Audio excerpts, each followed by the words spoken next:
So I know I ramble a lot. So I was asked if I could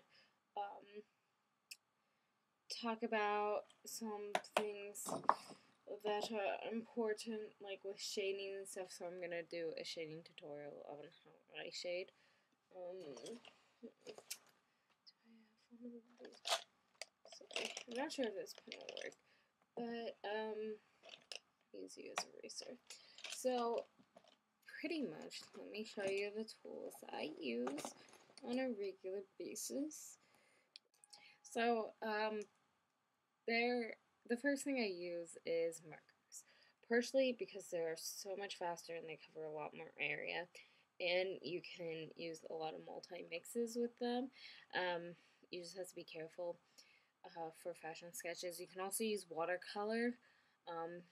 You can use colored pencil. You can use any medium for fashion drawing, but I like use marker because the effect that it gives kind of a painterly watercolor, but then it gives the vibrance of like an acrylic. So I kind of like that mix in how you can shade with it. It's really fast, really easy, and once you get used to it. So, well, this tape is with school. You don't want anyone stealing your markers, so we all put stickers on ours. I just put tape with my name on it. So I use Ad Marker by Chart Pack. Personally, I like Ad the best. This is my own preference. You can also get Copic, which are really nice. There's also Prismas. I liked Prismas a lot when I first did markers, but now that I've gotten adjusted to Ad, I feel like it's a little bit, Ad and Copic are the top two, I would say, because they're so versatile with shading and everything. I like Ad because you can do a lot more with shading because it's a lot more wet overall. Like, there's a lot of alcohol in here, so it's very wet. And these dry a little too fast on me personally, so I really enjoy Ad because, and you can mix Copic with Prisma or Ad, but you can't mix Ad with Prisma, sorry. But, and so I have a full set of Ad markers, and Ad are a little bit cheaper for me, but if I need a specific Copic marker, I go out and get it. So, next one is just a basic pencil, but you do not want to mix this with marker because marker is alcohol and this is water-based. You don't want to mix in it because it will look icky. I use microns as well, sometimes to outline. I also use those thin Sharpies. It just depends on my mood. I kind of like the thin Sharpies. I should have brought that out, but that's okay. And then the next one are Prism pencils. The reason why you want to use Prism pencils is because they're oil-based, and that mixes with the alcohol. You can use Prismas, but if you're just going with color pencil, you can use any color pencil you want to use.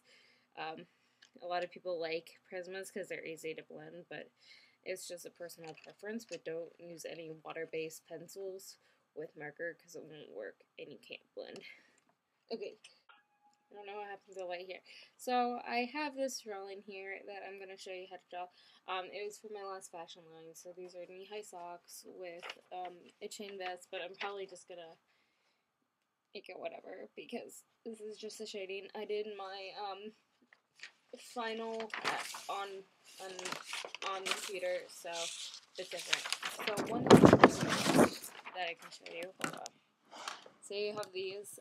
You can't really see it on underneath here, but you know that I did this. An easy way, since these are pretty transparent, is to just line it up underneath, and you can just see the outline for it, and then take it out once you have the outline and the shape. So that is one tip.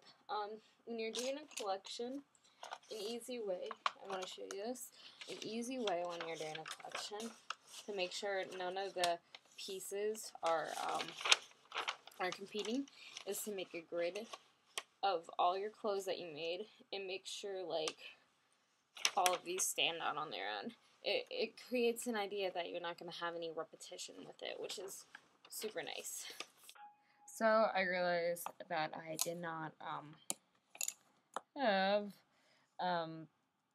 my hand was covering it, so let's see. So I have a few things that you can do for shading, as well as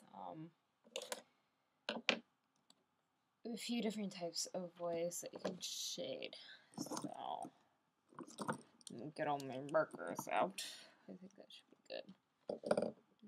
6. Let's do that one too. Okay. So, there's a few ways that you can do for shading any type of form of drawing. And it's just all preference that you want. So, the first one, let me just show you.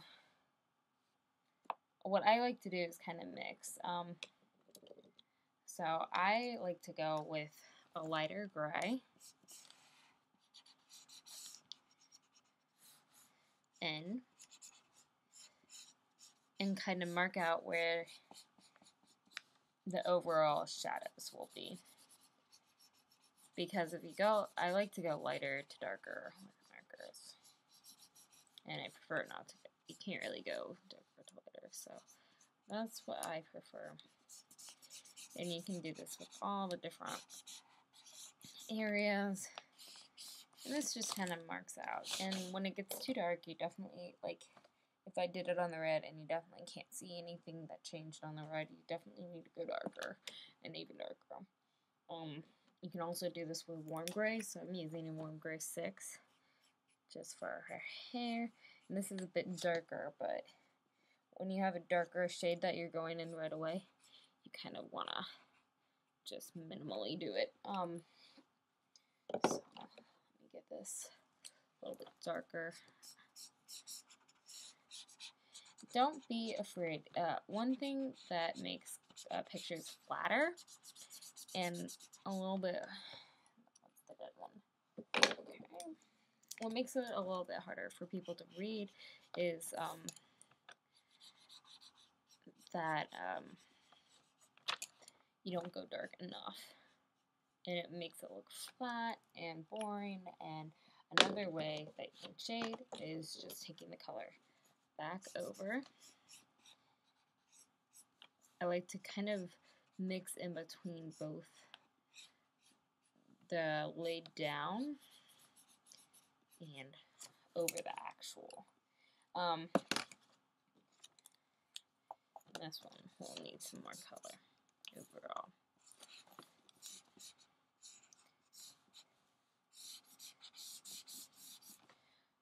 Now, so to show receding lines, I like to kind of go in with the color pencil just very lightly. This is a black. And I like to kind of shade with little lines where I want to be. And it can be like really sketchy. It's okay if it is. I absolutely love when it cuts off. So one thing that you could do is, I was talking about how you kind of sketch in. You can do this with contrasting colors, or you can do this with the black. I suggest white. You just cross-hatch overall to get like any highlighted shades or anything. And if you need it, if you did it too harsh, what you do is, where did it go? You use an eraser pretty much, just to say it. There we go. Use an eraser until it gets matted down.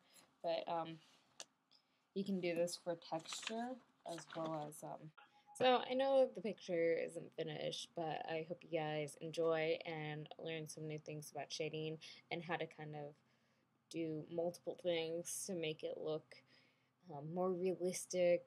You can do a lot of these techniques to create a pattern on something, or a different texture like wool or something with the little notches, and kind of just fade it out with a marker rather than having those big solid black lines by fading it out with either the color of the actual garment or a lighter gray, which is usually what I do. So I hope it's helpful. Oh, and yeah, I've been so busy, so if you guys don't mind, I literally worked 40-hour weeks, and family did a lot. I mostly moved in, but seriously, my floor, yeah, you can't even see it. It's a disaster, my whole week. And it drives me nuts because I've been so clean these last few weeks. I'm living in filth. Okay, guys, I have to go meet up with some friends, so I will see you later. Bye.